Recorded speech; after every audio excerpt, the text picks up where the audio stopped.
का अभी जो करंट लेवल है, ये current level is a very good opportunity invest करने के लिए, बाय करने के लिए ये एकदम सही स्तर है जहाँ पे इन्वेस्ट करना चाहिए सिल्वर में।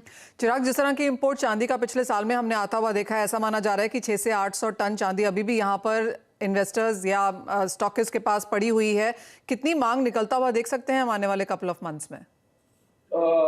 Manisha ji, couple of months के अंदर जितना जितना अबव द ग्राउंड सिल्वर है जो इन्वेस्टर के पास है, वो पूरा का पूरा रिटेल और मैन्युफैक्चरिंग यूनिट में पूरा का पूरा अगले महीने में खपत हो जाने के अनुमान यहाँ पे लग रहे हैं कि जिस तरीके से जो डिस्काउंट्स आज से 10-15 दिन पहले थे, जब प्राइजेस $22 के आसपास थी और अभी प्राइजेस इज नियर टू $20.50, तो $20.50 पे अभी घरेलू मार्केट में, रिटेल मार्केट में और मैन्युफैक्चरिंग यूनिट में अभी काफी अच्छी फिजिकल बाइंग नजर आ रही है। तो जितनी इन्वेस्टर की जितनी चांदी अभी ये रेट पे, वो मार्केट के अंदर रिटेल यूज में चली जाने का अनुमान है नेक्स्ट 2-3 हफ्तों में ही। क्लियरली यहाँ पर मांग वापस बाजार में लौटने लगी है। और कोठारी जी, जैसे आपने कहा कि कुछ अनइवननेस बाजार में इस वक्त जरूर है, 1800 नहीं तोड़ना चाहिए, टूटता है तो और मुनाफा वसूली आएगी, लेकिन फिर जंप अप भी उतना ही स्ट्रांग देखने को मिलेगा। अगर कोई लॉन्ग टर्म इन्वेस्टर हैं जो इस वक्त यहाँ पर खरीदना चाहते हैं, शादियों की खरीदारी तो है ही, लेकिन एक इन्वेस्टर के तौर पर कहाँ आपको लगता है एक बेटर बाइंग अपॉर्चुनिटी है भारतीय बाजारों में, रुपए को देखते हुए भी? और इस वक्त क्या लगता है यहाँ ये साल अब कैसे खत्म होता हुआ नजर आएगा सोने चांदी के लिए? देखिए, ये जो प्राइस जो आप देख रहे हो, ये प्राइस काफी अच्छी प्राइस है। मेरे हिसाब से बाय ऑन डिप्स पे करना चाहिए, आप प्राइस को नहीं देखना चाहिए। ये भी प्राइस में अगर ले सकते हैं तो लेना चाहिए, क्योंकि अभी भी जियोपॉलिटिकल टेंशन खड़ा हुआ है। सिर्फ इंटरेस्ट रेट का एक फियर है, फिर रेसेशन का भी है, फिर यूरो का इंटरेस्ट रेट भी है। तो बहुत सी euro recession compare to US काफी ज्यादा है अपना यूरोपियन साइड में। तो मेरे हिसाब से गोल्ड की अपॉर्चुनिटी अच्छी बन रही है कि धीरे धीरे जो अगर इन्वेंट्री बिल्टअप करनी है तो धीरे धीरे इन्वेंट्री ए रेट से बिल्टअप करना चालू कर देना चाहिए, क्योंकि जियोपॉलिटिकल टेंशन वही है, चाइना ताइवान का है, रशिया का है। तो बहुत से ऐसे फैक्टर है जो गोल्ड को एक सपोर्ट करेंगे और फिजिकल डिमांड भी फिर धीरे धीरे बढ़ रही है। तो मेरे हिसाब से $1800 के आसपास की बाइंग मुझे लग रहा है कि 1800 से एक बार बाउंस बैक आना चाहिए। और नो डाउट सिल्वर के अंदर, सिल्वर मुझे लगता है मार्च तक थोड़ी ठंडी रहेगी, पर उसके बाद में सिल्वर अपनी चाल करेगा। 24 से $28 की रेंज मुझे दिख रही है अप्रैल मंथ के अंदर।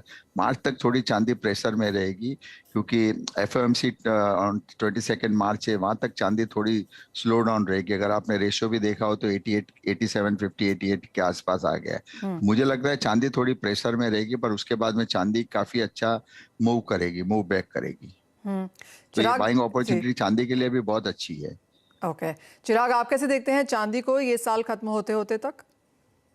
चांदी का जैसे अभी घरेलू मार्केट में काफी चांदी है जो रिटेल मार्केट में और फिजिकल डिमांड के अंदर पूर्ति डिमांड कर सकती है, पर मुझे लगता है March second week, third week या अप्रैल फर्स्ट वीक के आसपास नया इंपोर्ट हम कंट्री के अंदर देख सकते हैं, जो लास्ट 2-3 महीने से बिल्कुल प्राइस बढ़ने के कारण जो इंपोर्ट नहीं हो रहा था कंट्री में, वो नेक्स्ट 1 महीने में वापस इंपोर्ट होना शुरू हो जाएगा, ऐसा नजर आ रहा है।